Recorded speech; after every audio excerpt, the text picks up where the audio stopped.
Capítulo 1. Sobre la evaluación. La guerra es de vital importancia para el Estado. En ella se determina el dominio entre la vida y la muerte, se decide la supervivencia o la ruina del imperio. Por eso, no reflexionar a fondo sobre todo lo que la compone es una grave negligencia. Para manejarla bien es indispensable considerar 5 factores fundamentales: la doctrina, el tiempo, el terreno, el mando y la disciplina. Comparando estos factores entre los ejércitos enfrentados se pueden prever los resultados. Esta previsión es esencial antes de emprender cualquier acción militar, pues no se combate con impulsos, sino con cálculo.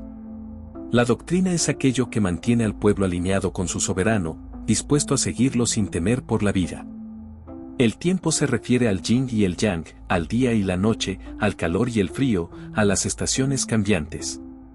El terreno incluye las distancias, los espacios abiertos o estrechos, los lugares donde es fácil o difícil desplazarse, y esto afecta directamente las posibilidades de supervivencia. El mando exige sabiduría, sinceridad, humanidad, valentía y disciplina. Y la disciplina implica organización, jerarquías definidas, rutas logísticas claras, administración eficiente de suministros y provisiones armamentistas. Luego deben evaluarse 7 factores para determinar qué ejército está mejor preparado, cuál soberano es más virtuoso, cuál general tiene más capacidad, cuál ejército aprovecha mejor el terreno, cuál obedece mejor las órdenes, cuál tiene tropas más fuertes, cuál posee oficiales y soldados mejor entrenados, y cuál administra recompensas y castigos con mayor justicia. La valoración precisa de estos 7 puntos permite anticipar el resultado. Quien domina estos principios debe continuar al mando. Quien no lo hace, debe ser reemplazado. Con estos conocimientos, el general puede crear una situación favorable. El arte de la guerra se basa en el engaño. Cuando se está preparado, se debe aparentar incapacidad; cuando se está en movimiento, mostrar quietud. Si se está cerca, hacer creer que se está lejos; si se está lejos, parecer cercano. Se atrae al enemigo con señuelos, se lo ataca cuando está desordenado, se lo esquiva cuando es fuerte. Si es colérico, se lo provoca; si es arrogante, se le alimenta el ego.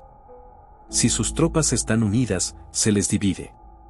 El ataque debe ejecutarse cuando el enemigo no está preparado y en el momento en que menos lo espera. Si los cálculos hechos antes de la batalla indican victoria, es porque las condiciones son más favorables que las del enemigo. Si indican derrota, es porque son menos. El que calcula muchas veces antes del combate, vence; el que calcula poco, será vencido; el que no calcula, fracasa. Así se puede conocer con certeza la situación y determinar si se debe o no combatir. La previsión, basada en el análisis minucioso, es la única forma de dirigir un ejército con seguridad y eficacia. La victoria no se deja al azar, se construye con previsión. La batalla se gana antes de que comience. El resultado está determinado por la precisión de los cálculos, la disciplina en el mando y la comprensión total de los factores que rodean el conflicto. Quien actúa sin cálculo ni estrategia está condenado al desastre. La guerra no premia la improvisación ni el valor sin juicio, sino la mente que ve antes que los demás. Solo mediante el estudio atento de uno mismo y del enemigo, y con dominio del arte de la evaluación, se puede asegurar el éxito y preservar lo más valioso, la estabilidad del Estado y la vida del pueblo. Capítulo 2. Sobre la iniciación de las acciones. Una guerra prolongada, aunque se combata con éxito en sus primeras etapas, agota la moral de las tropas, embota las armas y agota los recursos. Si un ejército mantiene una campaña por mucho tiempo, los suministros se deterioran, el esfuerzo físico se multiplica y la estructura entera se debilita. Si se prolonga el sitio de una ciudad, se debilitan las fuerzas. La persistencia excesiva en operaciones militares causa desastres incluso entre los vencedores. Las armas son instrumentos nefastos, y mantenerlas en uso demasiado tiempo acarrea infortunios. Cuando se insiste en sostener campañas prolongadas, incluso los soldados propios se sublevan y el desgaste se vuelve un enemigo interno. Las consecuencias del desgaste prolongado se manifiestan en el agotamiento de la población. Cuando los suministros deben transportarse desde lejos, el pueblo sufre por los elevados costos. Los agricultores venden a precios excesivos cerca del frente y se debilita la economía doméstica. Una campaña extensa y mal calculada termina consumiendo no solo las fuerzas militares, sino el bienestar general del Estado. El príncipe sabio debe comprender que el sustento del pueblo y su salud económica son base para el poder militar. Por tanto, el objetivo debe ser terminar la guerra pronto, no perpetuarla. Un general eficaz no debe movilizar a sus tropas más de una vez por campaña. Debe obtener recursos del enemigo en lugar de agotar los propios. Cada unidad de víveres arrebatada al enemigo equivale a 20 proporcionadas desde casa. La victoria debe alcanzarse con economía y estrategia, y no mediante el derroche de recursos. Cuando se recompensa a los soldados con lo que fue del adversario, se fortalece la moral y se incrementan las propias fuerzas. Si se logra utilizar al enemigo para derrotarlo, se obtiene poder en cualquier lugar del mundo. Se deben otorgar recompensas a quienes logren capturar carros enemigos, y los soldados tomados prisioneros deben ser bien tratados. Cambiar sus estandartes, mezclarlos con las propias filas y brindarles buen trato permite incrementar las propias fuerzas mientras se disminuyen las del enemigo. Esta estrategia, que no se basa en la brutalidad sino en la asimilación, transforma a los vencidos en nuevos aliados. Así, el ejército crece no solo por reclutamiento, sino por absorción inteligente.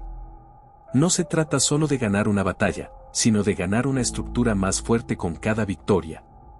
Un ejército bien dirigido no busca simplemente enfrentar enemigos, sino absorber sus recursos y capitalizar sus debilidades. La motivación de los soldados se incrementa cuando se les permite gozar del botín del enemigo. La imprudencia del adversario se convierte en el beneficio del estratega. Donde hay grandes recompensas, hay grandes hombres dispuestos a arriesgarlo todo. Esta es una de las bases de la victoria, no solo destruir al adversario, sino transformar su caída en una fuente de fuerza para uno mismo. Por ello, la victoria debe ser rápida. No es beneficioso mantener un ejército en marcha como un fuego sin control, porque terminará por consumirse a sí mismo. El comandante está a cargo no solo de las vidas de sus soldados, sino de la seguridad del país entero. Si conduce una guerra sin cálculo ni límite, pone en peligro la estabilidad de la nación. Toda campaña debe tener un propósito claro, una duración precisa y un beneficio concreto. Luchar por luchar no es una opción para el sabio. La guerra es una herramienta, no un camino. Capítulo 3. Sobre las proposiciones de la victoria y la derrota. Conservar al enemigo intacto es preferible a destruirlo. Es mejor capturar a su ejército que aniquilarlo, someter a sus generales que matarlos, tomar sus ciudades sin devastarlas. Ganar por la fuerza no es la forma más elevada de victoria, lo verdaderamente admirable es vencer sin combatir. Quien logra que el enemigo se rinda sin necesidad de derramar sangre es el más hábil de los estrategas. En cambio, quien arrasa, mata y destruye, puede imponerse, pero no alcanza la maestría en el arte de la guerra. Se trata de someter la voluntad del enemigo, no su cadáver. El guerrero superior derrota los planes de su enemigo antes de que se concreten. Rompe sus alianzas, bloquea sus recursos, debilita su ánimo y lo deja sin dirección, de forma que, aunque el ejército enemigo permanezca intacto, resulta inútil. Cuando se obliga a combatir a un enemigo ya desorientado, se garantiza la victoria sin resistencia efectiva. Por eso, se considera un grave error atacar ciudades amuralladas si no es estrictamente necesario. Tal acción requiere tiempo, recursos, y agota a las tropas. Solo debe emplearse cuando todo lo demás ha fallado, y con una planificación cuidadosa. La victoria completa se alcanza cuando no se lucha. El dominio sin batalla, la conquista sin asedio, la neutralización del enemigo sin emplear la fuerza directa son los verdaderos logros del estratega supremo. Los que vencen todas las batallas no son necesariamente expertos, los que someten ejércitos sin lucha son los verdaderos maestros. Cuanto más se retrasa el uso de la fuerza, más completa es la victoria. La preparación y el estudio del enemigo permiten atacar sus intenciones, no sus armas. Por ello, atacar el corazón de su estrategia es más eficaz que atacar sus murallas. Cuando se ataca directamente, se debe considerar la proporción de fuerzas. Si se cuenta con 10 veces la fuerza del enemigo, se le debe rodear. Si se dispone de 5 veces más, se le ataca. Si se tiene solo el doble, se debe dividir al enemigo. Con fuerzas iguales, se debe entrar en batalla solo si se está en condiciones favorables. Si las propias fuerzas son inferiores, se debe evitar el combate directo y mantenerse en defensa. Solo si el enemigo está en desorden, desmoralizado o dividido, puede afrontarse incluso con menor número. De lo contrario, el menor será vencido por el mayor.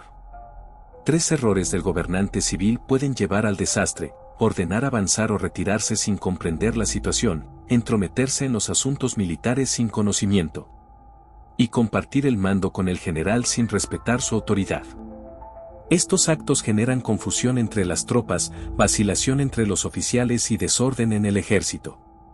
Cuando se confunden las jerarquías y las órdenes se contradicen, se pierde el control de la situación. El resultado es la derrota, no por la fuerza del enemigo, sino por la desorganización propia. Las decisiones políticas no deben entorpecer la estrategia militar. El vencedor es aquel que sabe cuándo luchar y cuándo no, que calcula si debe usar muchas tropas o pocas, que mantiene la cohesión entre rangos superiores e inferiores, que se prepara cuando el enemigo está desprevenido, que pone al mando a generales capaces sin interferencias externas. Estas 5 condiciones permiten conocer de antemano al vencedor. El conocimiento profundo de uno mismo y del adversario determina el resultado de la batalla. Conocerse a uno y al enemigo garantiza la victoria. Conocerse solo a uno mismo implica un resultado incierto. Ignorarlo todo conduce al desastre. Capítulo 4. Sobre la medida en la disposición de los medios. Los guerreros expertos en la antigüedad se aseguraban primero de su invencibilidad antes de buscar las debilidades del enemigo. No depende de uno que el enemigo sea vulnerable, pero sí se puede garantizar la propia defensa. La invencibilidad es cuestión de protección, la vulnerabilidad del otro, de oportunidad. Por ello, quien aspira al dominio debe ocuparse primero en no ser derrotado. La victoria puede percibirse, pero no provocarse deliberadamente. Solo cuando el enemigo muestra errores, pueden aprovecharse. Por tanto, un ejército debe primero prepararse para resistir antes de intentar vencer.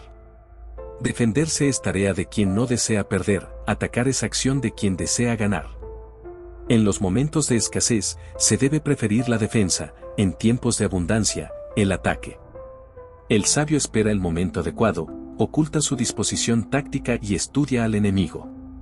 La defensa es como el silencio bajo tierra, el ataque, como un trueno desde el cielo. Es en esa dualidad donde reside el equilibrio estratégico. Defenderse implica ocultar las huellas, borrar las señales, fundirse con el terreno; atacar significa irrumpir velozmente, con fuerza y determinación, allí donde el enemigo no tiene forma de responder. Prever una victoria que cualquiera puede anticipar no es una auténtica proeza.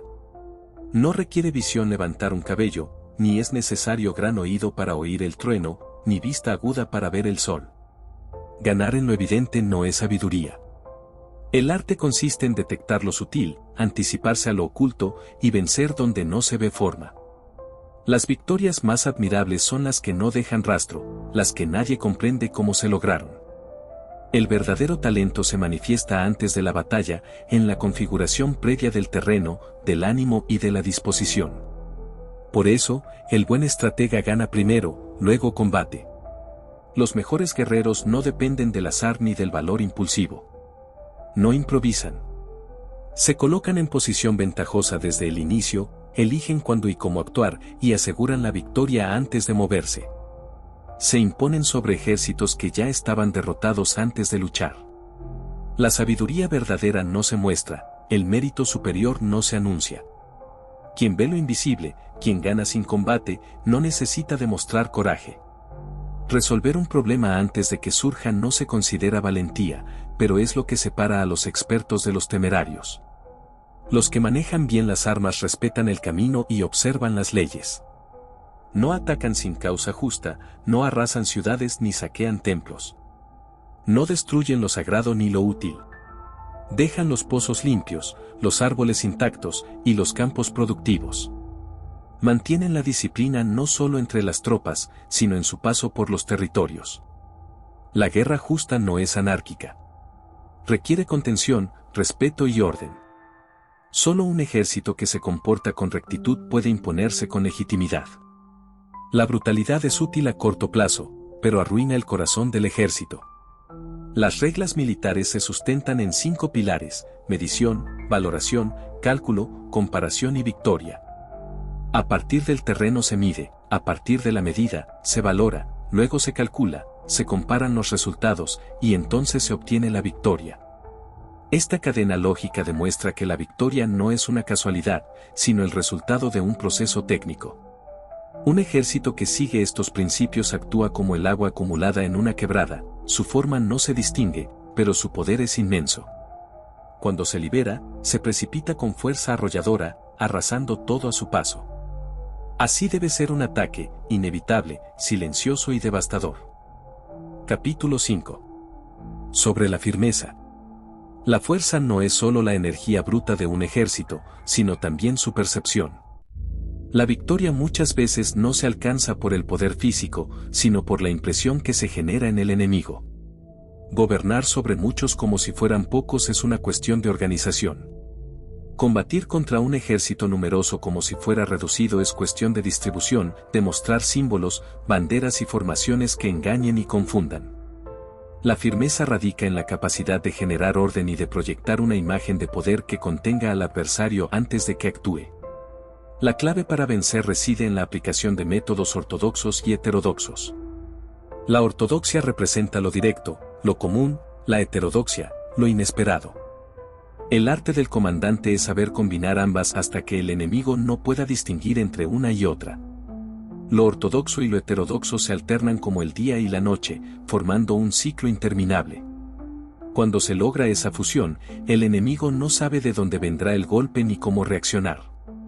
La firmeza, entonces, nace de la capacidad de manipular la percepción y la estructura del combate. Una batalla no se gana solo con fuerza directa, sino también con el uso del ímpetu. Cuando se induce al enemigo a atacar en terreno desfavorable, su fuerza está vacía. Al contrario, quien defiende lo que es ventajoso para sí mismo, mantiene su fuerza llena. Atacar desde lo lleno hacia lo vacío es como lanzar piedras sobre huevos; la victoria es segura. Esta imagen expresa la superioridad del posicionamiento. No se trata solo de tener tropas, sino de saber colocarlas en condiciones en que la ventaja fluya naturalmente, sin necesidad de exponerlas innecesariamente al riesgo. El ataque directo se considera ortodoxo, mientras que el ataque por sorpresa es heterodoxo. Ambos tipos de ataque se originan mutuamente y deben ser usados con flexibilidad. Aunque solo existen estas dos formas básicas, sus combinaciones son infinitas. La creatividad en el campo de batalla proviene de la alternancia y adaptación de estas técnicas. Cuando un ejército domina la velocidad, la maniobrabilidad y la sorpresa, se vuelve tan letal como el halcón que desciende con precisión sobre su presa. La fuerza consiste en lanzar con energía, la precisión en alcanzar el blanco con eficacia. El desorden se origina en el orden, la cobardía nace del valor y la debilidad se deriva de la fuerza. Para fingir desorden, primero se debe estar organizado; para simular cobardía, primero se debe poseer valentía auténtica; para aparentar debilidad, se debe tener una fuerza firme. El engaño en el campo de batalla requiere una base real sobre la cual construirse. La firmeza se manifiesta cuando se domina el arte de aparentar lo contrario de lo que se es, y se guía al enemigo hacia una percepción equivocada, aprovechando su respuesta predecible ante la ilusión. El ímpetu colectivo, cuando se forma adecuadamente, transforma al ejército entero. Incluso el soldado más temeroso se vuelve valiente si la energía del conjunto lo impulsa. Es como una roca en lo alto de una pendiente; mientras esté en reposo, es inofensiva, pero al empujarla con la dirección adecuada, ruge cuesta abajo con fuerza irresistible. El comandante sabio no solo selecciona a sus soldados por sus habilidades, sino que los asigna conforme a su naturaleza; el valiente combate, el prudente vigila, el inteligente planifica. Así, el ejército se mueve con la firmeza de una masa que rueda con el peso del destino. 6. Sobre lo lleno y lo vacío. Quien llega primero al campo de batalla y espera al enemigo desde una posición ventajosa se halla descansado y en control. En cambio, quien llega tarde y debe apresurarse al combate, arriba exhausto. Los buenos guerreros hacen que el enemigo venga a ellos, y bajo ninguna circunstancia se dejan arrastrar fuera de su posición. Hacer que el enemigo se mueva es el principio del dominio, mantenerse firme y obligarlo a recorrer el camino es convertir la situación en una oportunidad favorable. Dejar que el enemigo elija el terreno es entregarle la ventaja, pero atraerlo a un lugar que ya se domina es arrebatarle la iniciativa. El enemigo es impulsado por la expectativa de ganancia y disuadido por el riesgo de sufrir daño. Cuando se le muestra una ventaja, acudirá; cuando perciba una amenaza, evitará avanzar. Para controlar sus movimientos, es preciso manipular su percepción del beneficio y del peligro. Si se halla en condiciones cómodas, debe ser agotado; si está bien alimentado, se le deben cortar los suministros; si descansa, se le debe obligar a moverse. Estas acciones vacían su fuerza mientras se preserva la propia. El desgaste estratégico es más eficaz que la confrontación directa. Atacar de forma inesperada obliga al enemigo a moverse desordenadamente, desgastándose sin propósito. Si se destruyen sus campos, se corta el alimento; si se interrumpen sus rutas, se debilita su logística. Aparecer repentinamente en lugares críticos obliga al adversario a dividir sus fuerzas. Cuanto más se le obliga a responder a situaciones que no controla, más expuesto queda. El ataque no debe realizarse donde el enemigo esté preparado, sino en el lugar que no puede defender. La eficacia no reside en la fuerza, sino en la sorpresa. Para lograr que el enemigo esté siempre confundido, es necesario ocultar por completo la propia forma. Ser como un espíritu sin figura, actuar con sigilo y conservar el misterio. Quien carece de forma no puede ser anticipado. Al obligar al enemigo a adoptar una formación, se revela su intención; al permanecer sin forma, se evita ser detectado. Así, mientras el adversario divide sus fuerzas para cubrir múltiples frentes, uno puede concentrar las propias y atacar donde es más débil. Cuando se obliga al enemigo a desplegarse ampliamente, se le debilita sin necesidad de combatir. La concentración contra la dispersión define la superioridad. Quien enfrenta con 10 unidades a una sola del enemigo, tiene el control. Si el adversario se ve forzado a dispersarse para cubrir posibles ataques, será vulnerable en todas partes.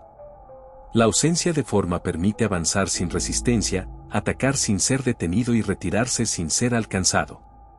La velocidad, la sutileza y la adaptabilidad transforman la movilidad en ventaja táctica.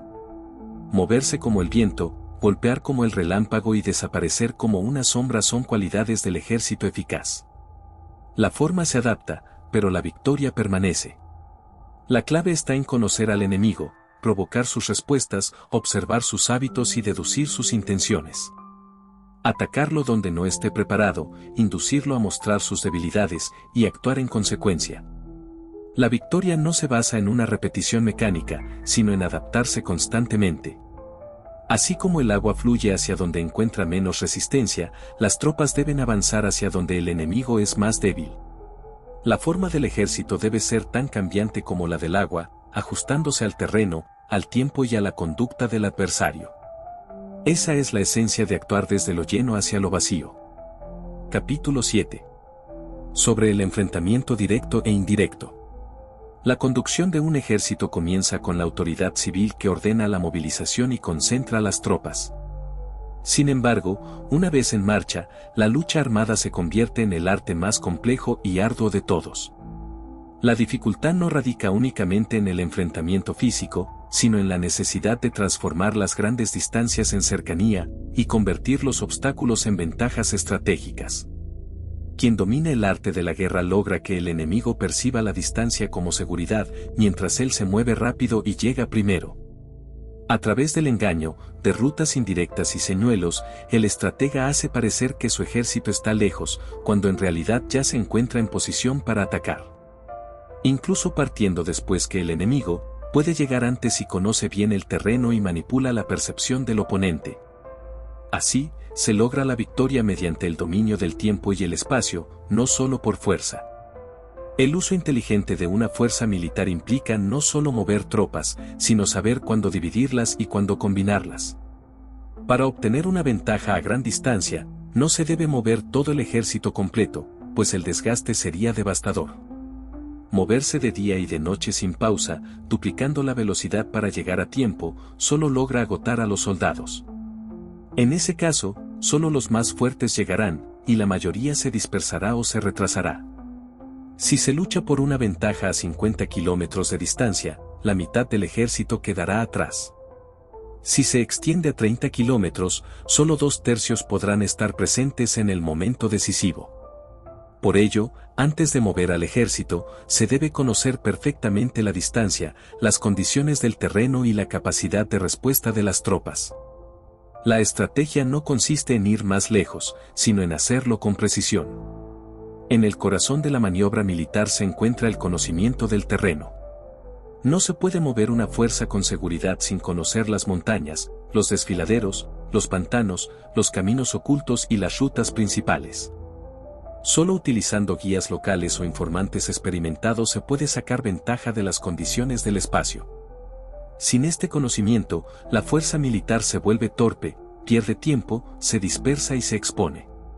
Un ejército que avanza sin saber a dónde va es como un ciego entre espinas, inevitablemente sufrirá daños. Aún más, si no se conocen los planes del enemigo, no se pueden hacer alianzas fiables ni ejecutar maniobras con sentido. La fuerza no reside en el número de soldados, sino en el uso inteligente del entorno. La naturaleza de la fuerza militar exige adaptabilidad. El ejército debe movilizarse mediante la esperanza de una recompensa, dividirse para confundir y combinarse para actuar. Solo quien puede alterar su forma sin perder cohesión es verdaderamente fuerte. La tropa que se mueve como el viento, que avanza como el fuego, que se detiene como una montaña y se oculta como la oscuridad, es invencible. Su aparición debe ser tan súbita como el trueno, y su retiro tan silencioso como una sombra. Para lograrlo, es necesario un mando firme, una estructura disciplinada y una coordinación absoluta. Las señales, los tambores, las banderas, son esenciales para unificar los sentidos de los soldados. Solo así, el valiente no actúa por su cuenta y el temeroso no huye. La fuerza está en la unidad de propósito. El momento del ataque debe elegirse con inteligencia. La energía de la mañana es ardiente, la del mediodía comienza a decaer, la de la noche se retira. Por ello, los expertos atacan cuando el entusiasmo enemigo ha disminuido, cuando la moral se ha agotado, cuando la confusión domina. El ímpetu de un ejército depende de su estado mental colectivo. Si se moviliza cansado, sin preparación, es presa fácil. En cambio, quien espera bien alimentado, descansado y en posición favorable, tiene ventaja incluso contra fuerzas mayores. Este es el principio de dominar el corazón, esperar con calma a los agitados, con organización a los desordenados, con firmeza a los que se tambalean. Es mejor conducir al enemigo al lugar que uno ha preparado que seguirlo al terreno que ha elegido. El guerrero sabio evita siempre enfrentar formaciones bien estructuradas o cargar cuesta arriba contra un enemigo atrincherado. Tampoco persigue a un ejército que finge retirarse, ni come de alimentos abandonados sin asegurarse de que no estén envenenados. A un enemigo rodeado no se le debe cerrar todas las salidas, sino dejarle una ruta de escape, pues si no tiene esperanza, luchará hasta el final con una fuerza desesperada. Presionar a un enemigo sin darle salida es invocar su resistencia más feroz. Un animal acorralado es más peligroso que uno libre. Por eso, conocer el momento para presionar y el momento para dejar respirar es parte de la sabiduría militar.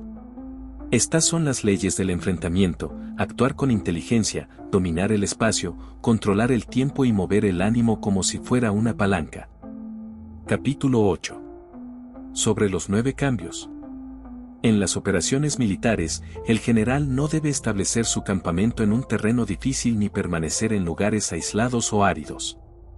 El dominio del arte de la guerra no se basa solo en la valentía, sino en el conocimiento del terreno, la correcta evaluación de la situación y la flexibilidad para adaptarse.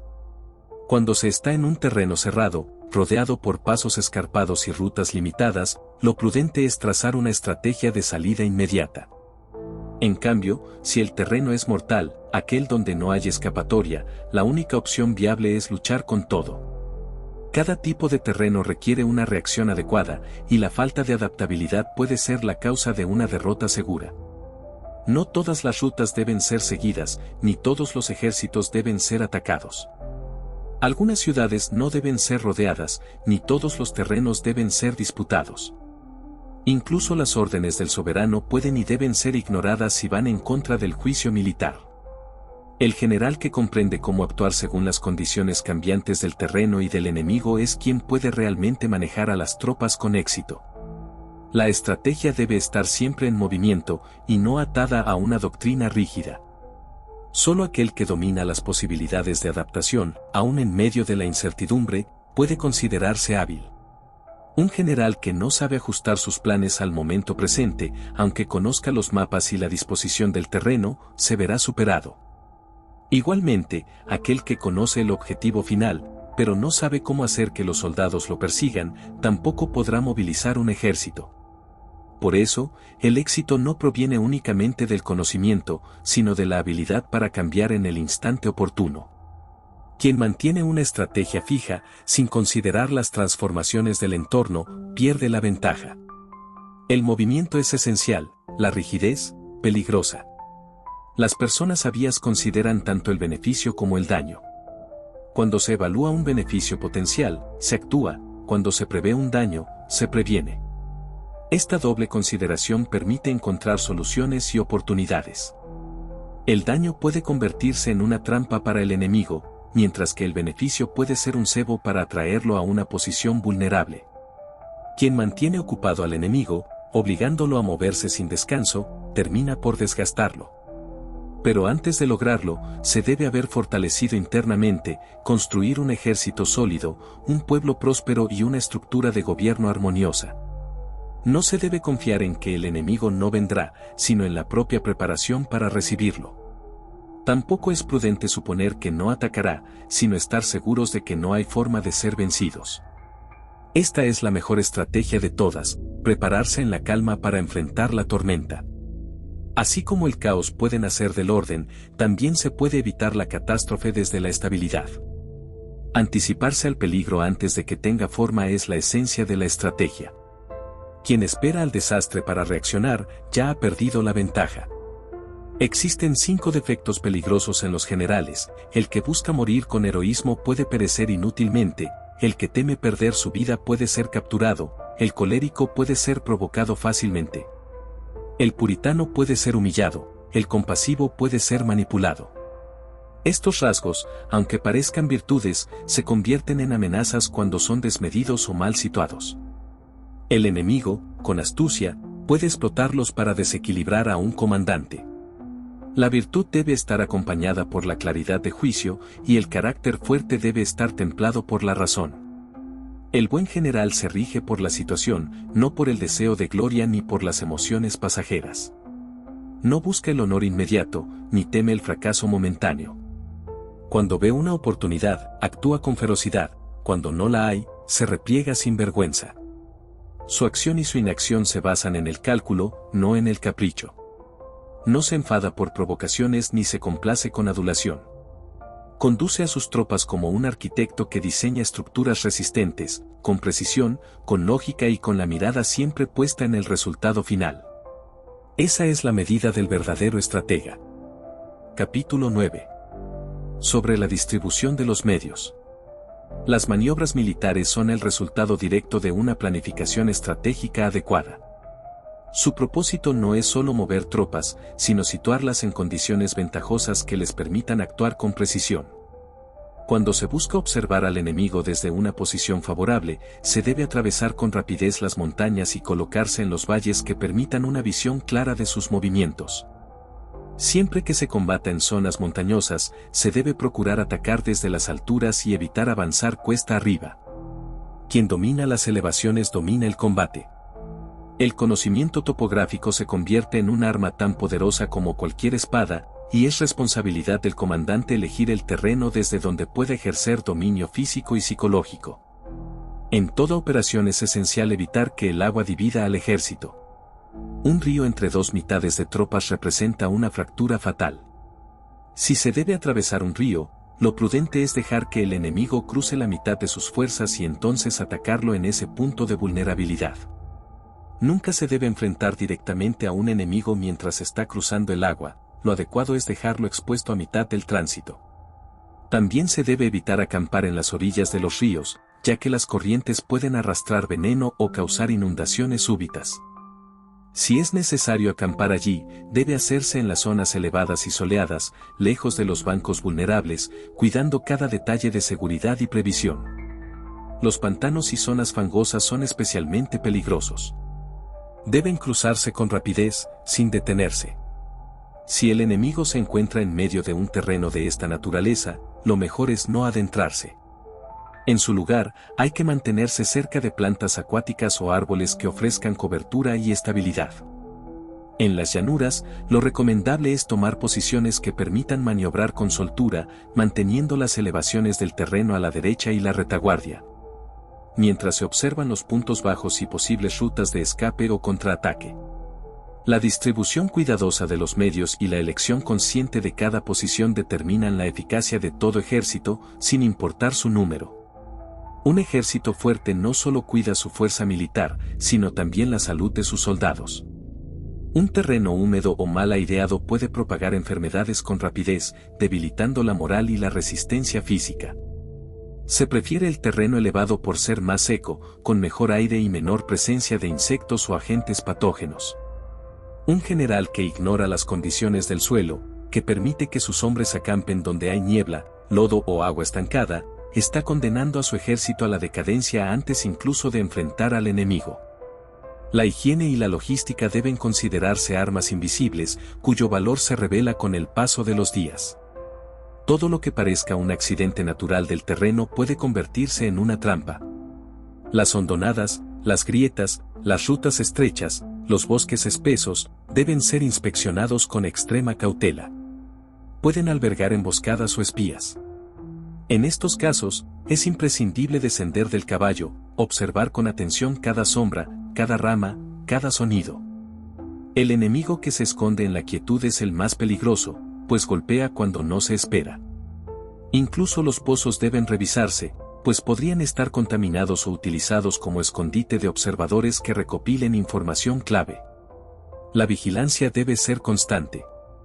Los signos del enemigo en el terreno también hablan. Si se ve que los árboles se agitan de forma inusual, si los pájaros levantan el vuelo repentinamente, si los animales huyen en una dirección concreta, es probable que haya tropas escondidas. Las columnas de polvo alto y espeso indican la aproximación de carros, las bajas y amplias, tropas a pie. Si hay humo disperso, están cortando madera, si hay pequeñas polvaredas intermitentes, se están replegando. Las señales son múltiples y requieren una mirada aguda y entrenada. Un general no puede permitirse ignorarlas, pues en ellas puede residir la diferencia entre la supervivencia o la aniquilación. Las actitudes del enemigo también revelan intenciones. Cuando se presentan emisarios con palabras humildes mientras el enemigo se arma, planea un ataque. Cuando hablan con arrogancia mientras retroceden, buscan retirarse sin combate. Si las tropas enemigas avanzan y retroceden, puede ser una trampa. Si los soldados parecen apoyarse entre sí, están agotados. Si los aguadores beben antes que los demás, el ejército tiene sed. Si hay muchas recompensas, el enemigo está desesperado por motivar a su gente. Si hay demasiados castigos, está perdiendo el control. Cuando el ejército comienza a murmurar, a desobedecer o a improvisar, ya no hay cohesión. Ese es el momento para actuar con decisión. La distribución de los medios no solo se refiere al terreno físico, sino a la lectura cuidadosa de cada señal del enemigo, del entorno, del momento. Solo quien ve lo que otros pasan por alto, puede decidir con ventaja. Capítulo 10. Sobre la topografía. El terreno influye de forma decisiva en el resultado de las campañas. Existen diferentes tipos de configuraciones geográficas que deben analizarse con atención. Algunos terrenos son accesibles y favorables, otros, difíciles y escarpados. Algunos son neutrales, otros estrechos, accidentados o abiertos. En los terrenos accesibles, es vital ser el primero en ocupar las alturas soleadas y los puntos estratégicos para abastecerse sin interferencias. Así, se obtiene ventaja inmediata cuando el enemigo se acerca.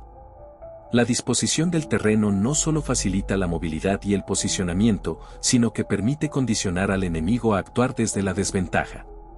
Una correcta lectura topográfica es, en sí misma, una forma de superioridad táctica. Cuando se trata de terreno difícil, es decir, que impide la retirada o el avance sin peligro, se está en posición de vulnerabilidad. Si el enemigo aún no ha ocupado ese espacio, puede aprovecharse con rapidez para vencerlo, pero si ya lo ha hecho y está preparado, lo prudente es evitar el enfrentamiento, pues retirarse bajo presión en un terreno adverso acarrea pérdidas catastróficas. En cambio, un terreno neutral, es decir, que no favorece particularmente a ninguno de los dos bandos, debe observarse con especial cautela. Aunque el adversario ofrezca alguna ventaja aparente, se debe actuar con reserva. Es preferible inducirlo a dividir sus fuerzas y atacarlo cuando se fragmente. La paciencia estratégica es mejor que la ambición mal colocada. En el terreno estrecho, donde las rutas de entrada y salida están limitadas, el que llega primero debe ocuparlo por completo. Si el enemigo ya lo ha hecho y ha bloqueado los desfiladeros, no debe enfrentarse directamente. Solo si no los ha cerrado se puede atacar. La estrechez reduce la movilidad, restringe el despliegue de formaciones y convierte el combate en un juego de emboscadas. El general debe considerar que el terreno es un factor tan decisivo como el número de tropas. Tener superioridad numérica es inútil si el espacio no permite utilizarla. En los espacios angostos, la calidad y la anticipación superan con facilidad a la cantidad. En los terrenos accidentados, aquellos que poseen irregularidades, elevaciones imprevistas, barrancos o zonas boscosas, se debe buscar las alturas soleadas y los puntos desde los que se pueda observar la llegada del enemigo. Si el enemigo ya ocupa esas posiciones, se debe evitar el ataque. Quien posee el terreno elevado no solo domina la vista, sino también la iniciativa del combate. Además, en terrenos abiertos, donde ambas fuerzas pueden moverse con facilidad, la ventaja está en la maniobra, la velocidad y la coordinación. En este tipo de terreno, se debe evitar que el enemigo organice formaciones favorables, por lo tanto, la rapidez en ocupar puntos clave es vital. Cada tipo de terreno exige una reacción específica. La responsabilidad principal del general es reconocer con exactitud la configuración del espacio. Ignorar estas diferencias lleva a la derrota. Las tropas que huyen, se derrumban o se rebelan, no siempre lo hacen por debilidad moral, sino por haber sido colocadas en posiciones desfavorables. Un ejército bien organizado y valiente puede desmoronarse si se le obliga a pelear cuesta arriba, en un pantano o en un paso sin salida. Los errores estratégicos son responsabilidad directa del mando, y no deben atribuirse a los soldados. Un comandante que culpa a sus hombres por el fracaso y no reconoce su mala elección del terreno, demuestra ignorancia e ineptitud. Las 6 causas de la derrota son: atacar con una proporción de 1 contra 10, enfrentar al enemigo sin conocer sus capacidades, permitir que los oficiales sean débiles mientras las tropas son fuertes, o viceversa. Dejar que el enojo personal influya en las decisiones, emitir órdenes poco claras o contradictorias, y no distinguir entre soldados preparados y no preparados. Todo esto puede agravarse si se ignora la disposición del terreno. Por eso, el conocimiento de las condiciones geográficas y del enemigo debe ir de la mano. El ejército que lucha desconociendo estas realidades combate a ciegas y no puede sostenerse por mucho tiempo. Un general sabio, incluso si recibe órdenes del soberano, debe actuar de acuerdo con las leyes de la guerra. Si las condiciones aseguran la victoria, debe entrar en combate, aunque se le haya ordenado lo contrario. Si el terreno o la situación aconsejan no luchar, debe retirarse aunque se le haya mandado avanzar. La responsabilidad del general es proteger al pueblo y preservar la fuerza del ejército. Avanzar sin buscar gloria y retirarse sin temer la censura son actos de virtud militar. Quien cuida a sus soldados como a sus propios hijos obtiene lealtad, pero si es demasiado indulgente y no impone disciplina, los hombres se convierten en inservibles. Solo cuando se equilibra la benevolencia con la firmeza, se obtiene una tropa confiable. Y solo quien domina el terreno, conoce al enemigo y actúa con autonomía estratégica, puede guiar a sus tropas hacia la victoria. Capítulo 11. Sobre las 9 clases de terreno. El terreno en el que se libra una guerra determina en gran medida las decisiones tácticas del comandante. Se reconocen 9 tipos diferentes de terrenos, y cada uno exige un modo particular de actuar. El primero es el terreno de dispersión, aquel en el que las tropas combaten en su propio territorio, cerca de sus hogares. En él, los soldados tienen la tendencia a dispersarse fácilmente por el apego emocional al lugar. El segundo es el terreno ligero, que se refiere a un espacio limítrofe con el territorio enemigo donde aún es posible una retirada sencilla. El tercero es el terreno clave, un lugar que, si se conquista, ofrece ventaja tanto al que lo posee como al que lo pierde. El cuarto tipo es el terreno de lucha inevitable, que representa un paso o enclave que debe ser disputado sí o sí por su valor estratégico. El quinto es el terreno de comunicación, accesible para ambas partes, y cuyo dominio permite un flujo rápido entre zonas. El sexto es el terreno de intersección, el punto donde convergen múltiples caminos y que puede ser ocupado por diferentes fuerzas. Su control permite un dominio geográfico significativo. El séptimo es el terreno difícil, aquel en el que se ha penetrado profundamente en territorio enemigo, quedando las ciudades y aldeas atrás, lo que hace difícil una retirada segura. El octavo es el terreno cercado, caracterizado por la estrechez y la dificultad de escape, donde el movimiento es limitado y se está expuesto a emboscadas. El noveno es el terreno mortal, aquel donde la única opción para sobrevivir es luchar con todo, pues la retirada está bloqueada y la rendición significa destrucción. Cada uno de estos terrenos exige una actitud táctica específica, no se debe combatir en un terreno de dispersión, ni permanecer demasiado tiempo en un terreno ligero, ni atacar directamente en un terreno clave ocupado por el enemigo. Cuando las tropas se hallan en terreno de intersección, se deben establecer alianzas firmes y preparar rutas de apoyo. En terrenos difíciles, se debe asegurar una cadena continua de suministros. En zonas desfavorables, se debe marchar sin detenerse para evitar el desgaste. En terrenos cercados, se deben diseñar estrategias sorpresivas y flexibles, buscando romper el cerco. En un terreno mortal, el comandante debe dejar claro que no hay retorno, y que solo una lucha completa asegurará la supervivencia. La psicología de los soldados en cada caso es determinante. Solo cuando sienten que no hay salida, luchan con la fiereza que los convierte en invencibles. Un comandante que comprende esto sabe cómo conducir a sus hombres al límite sin quebrarlos, y cómo transformar la desesperación en valor. Los verdaderos expertos en la guerra actúan con sigilo. Dividen al enemigo, rompen su conexión entre la vanguardia y la retaguardia, debilitan los lazos entre los gobernantes y sus oficiales, siembran desconfianza entre unidades grandes y pequeñas. No permiten que el enemigo elabore planes ni coordine alianzas. A través de movimientos impredecibles, aterrorizan y confunden a sus adversarios. Incluso una fuerza enemiga numerosa puede ser neutralizada si se le arrebata la capacidad de respuesta. El ataque no debe centrarse únicamente en la fuerza física del enemigo, sino en su estructura interna, en su moral, en sus conexiones. Si se logra eso, la victoria se vuelve inevitable sin necesidad de grandes enfrentamientos. Cuando se penetra profundamente en territorio enemigo, se debe mantener a las tropas unidas. Si el avance es superficial, es común que las tropas se dispersen. Por tanto, cuando se atraviesa una frontera, el ejército debe actuar como una sola entidad. En terrenos aislados, donde no hay refuerzos, el comandante debe preparar al ejército para la autodependencia.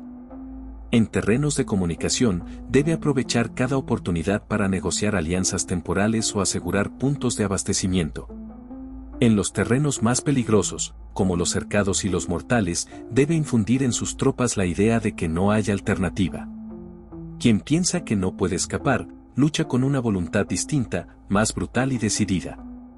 Esa es la verdadera fuerza que nace del terreno. Los soldados deben ser conducidos como una masa compacta, con un único propósito. En situaciones críticas, no se les debe permitir preocuparse por la riqueza ni por la vida. No deben saber a dónde se dirigen ni qué enfrentarán, solo deben avanzar, confiando en su comandante. Quien dirige debe mantener la estrategia en secreto incluso para su propio ejército. Solo se les debe mostrar el objetivo cuando sea necesario. Al ser colocados en una situación desesperada, pelearán con todo su ser. Así, su energía será como la de una serpiente que reacciona instintivamente ante cualquier ataque. La unidad, la ignorancia estratégica intencional, la presión psicológica y el terreno se combinan para forjar un ejército feroz. La coordinación y el control total del ejército son indispensables. Un general firme, ordenado y reservado logra que sus hombres se muevan como una sola criatura. No se trata de atarlos con reglas, sino de moldear sus instintos a través de la situación.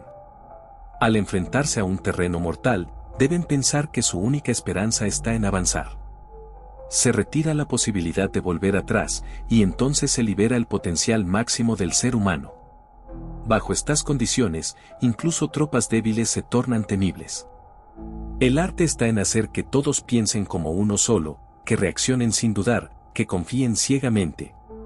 La mejor estrategia no se revela ni al aliado más cercano, se ejecuta sin explicación y se perfecciona en el momento en que el enemigo ya no puede responder. Capítulo 12. Sobre el arte de atacar por el fuego. El ataque con fuego es una herramienta poderosa cuando se utiliza correctamente y en el momento adecuado. Existen 5 formas distintas de emplearlo: quemar personas, quemar provisiones, quemar equipos, quemar arsenales y quemar formaciones militares. Cada uno de estos ataques requiere condiciones específicas para alcanzar su máximo efecto, especialmente climáticas. El fuego, como arma, necesita el impulso del viento y la sequedad del entorno para propagarse con fuerza. No se debe iniciar un ataque incendiario sin haber considerado previamente la dirección del viento, la densidad del material combustible y la distribución del enemigo. Solo cuando estos factores se alinean, el fuego se convierte en un aliado devastador que puede alterar por completo el curso de la batalla. Encender un fuego en el interior del campamento enemigo exige preparación externa. Una vez iniciado, si las tropas enemigas reaccionan con calma y orden, se debe esperar. Si, en cambio, caen en la confusión y el caos, es el momento de atacar con decisión. El fuego es un agente de desorganización, divide formaciones, obliga a la retirada y destruye la moral. Pero es volátil y también puede volverse en contra si no se controla. Por eso, cuando se utiliza fuego, se debe tener una estrategia clara tanto para seguir su efecto como para retirarse si las condiciones cambian. Si no es posible apoyarlo directamente en su punto máximo, debe dejarse actuar por sí solo, debilitando al enemigo antes de intervenir. El momento adecuado para prender fuego depende de la estación, del clima y de la hora del día. El viento diurno suele calmarse al anochecer y el viento nocturno cede al amanecer. Por tanto, un ataque de fuego debe lanzarse cuando el viento sopla con fuerza y en la dirección deseada. Nunca debe atacarse contra la dirección del viento, pues el fuego podría regresar y alcanzar a las propias tropas. Una comprensión profunda de los patrones naturales es tan importante como la disposición de las tropas. El fuego no distingue entre aliados y enemigos, una mala decisión puede arruinar una campaña entera. La paciencia, la observación y el cálculo son imprescindibles antes de soltar una chispa. El fuego no debe usarse únicamente para destruir, sino para crear oportunidades. En los terrenos adecuados, puede obligar al enemigo a moverse, a abandonar posiciones fuertes y a revelar sus puntos débiles. Incluso si no logra destruir directamente, puede cortar rutas de suministro, aislar unidades o forzar divisiones. Combinado con ataques indirectos o maniobras de distracción, puede convertirse en el eje de una victoria completa. No basta con saber iniciar el fuego, se debe saber acompañarlo. Un ejército que actúa al ritmo de la propagación incendiaria puede aprovechar el miedo, la confusión y el desplazamiento desorganizado del enemigo para atacar con ventaja absoluta. Pero así como es vital dominar el arte de atacar con fuego, también lo es aprender a defenderse de él. Un comandante debe conocer las vulnerabilidades de su propio campamento, eliminar acumulaciones innecesarias de material inflamable, reforzar la vigilancia durante condiciones secas y organizar rutas de evacuación. La prevención es una forma silenciosa de fortaleza. Quien ignora la posibilidad del fuego, se convierte en víctima de su poder. En campañas prolongadas o en territorios secos, esta precaución es aún más esencial. La anticipación de los riesgos no es una señal de miedo, sino de sabiduría estratégica. Además del fuego, se menciona el uso del agua como herramienta de ataque. Aunque el agua no puede arrasar con la misma intensidad, tiene la capacidad de dividir al enemigo, cortar su movimiento, aislarlo o aislar zonas enteras de operaciones. Una inundación puede obligar al enemigo a tomar rutas más largas, moverse más lentamente o quedar atrapado en puntos estrechos. No se trata solo de matar, sino de dominar el entorno. Utilizar los elementos naturales, el fuego para destruir, el agua para bloquear, revela un dominio completo de las condiciones del mundo. Esta clase de conocimiento distingue al estratega ordinario del maestro total. Por último, no debe movilizarse un ejército por ira, ni provocarse la guerra por cólera. Las armas son instrumentos peligrosos que deben utilizarse solo cuando no hay otra opción. La ira puede convertirse en alegría, la cólera en calma, pero una ciudad destruida no puede ser restaurada ni una vida perdida recuperada. Un gobierno sabio actúa con moderación y un mando militar hábil considera primero las consecuencias. No debe iniciarse una guerra si no hay nada que ganar, ni mantenerse una lucha si ya se ha logrado el objetivo. El fuego enseña eso con claridad, comienza con una chispa, pero si no se detiene, consume todo. Así es también la guerra. Capítulo 13. Sobre la concordia y la discordia. Una operación militar es un esfuerzo inmenso para el pueblo. Puede llevar años de preparación y sacrificio para lograr una victoria que se decide en un solo día. Por ello, no prever adecuadamente la situación del enemigo por querer ahorrar en gastos de inteligencia es una falta grave, una señal de ignorancia estratégica. Ningún gobernante sabio ni comandante competente puede permitirse prescindir de la información. No se trata de adivinar, suponer o hacer cálculos abstractos, sino de conocer, en tiempo real, las intenciones, recursos, debilidades y movimientos del adversario. Esa información no proviene de espíritus, ni de analogías, ni de predicciones mágicas, proviene de personas que arriesgan su vida para saber lo que otros ignoran. El arte del espionaje es, por tanto, parte esencial de la guerra. Existen 5 tipos de espías que deben ser comprendidos y utilizados correctamente: el espía nativo, reclutado entre los habitantes del país enemigo; el espía interno, tomado de los funcionarios y servidores del adversario; el espía doble, capturado del enemigo y luego convencido de servir al otro bando; el espía liquidable, usado para difundir información falsa; y el espía flotante, que entra y sale del territorio contrario trayendo noticias. Cuando estos 5 tipos operan simultáneamente y con eficacia, nadie puede conocer sus rutas ni su influencia real.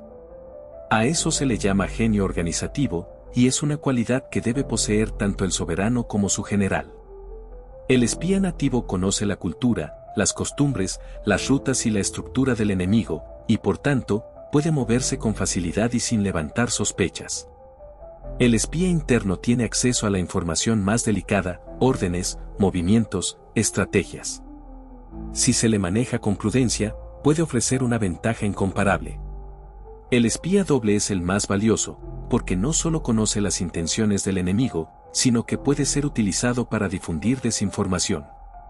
Los espías liquidables cumplen un papel sacrificado, difundiendo información falsa que será interceptada, engañando al enemigo deliberadamente. Por último, los espías flotantes permiten una visión constante del estado del adversario.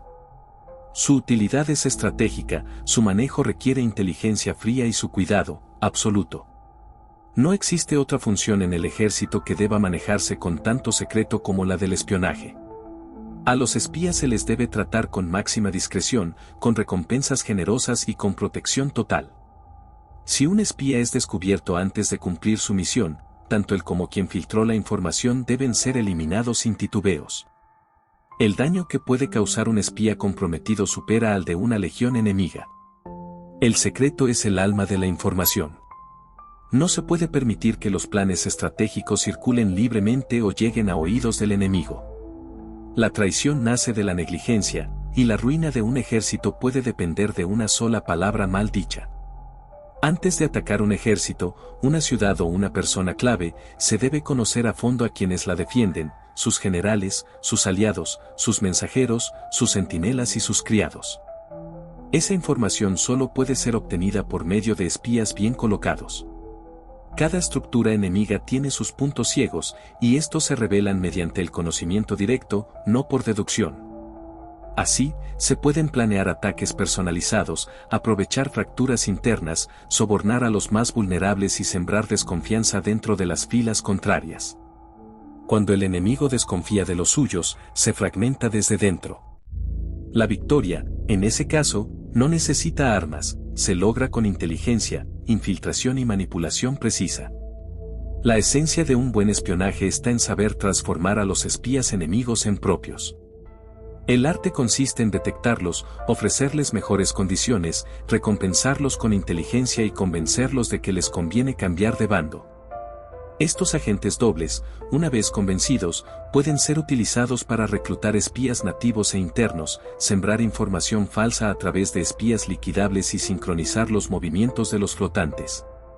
Todo este sistema gira alrededor del agente doble.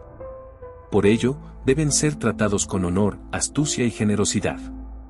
Son los pilares invisibles de la victoria y los únicos que permiten que una operación entera se realice sin exponer directamente al ejército.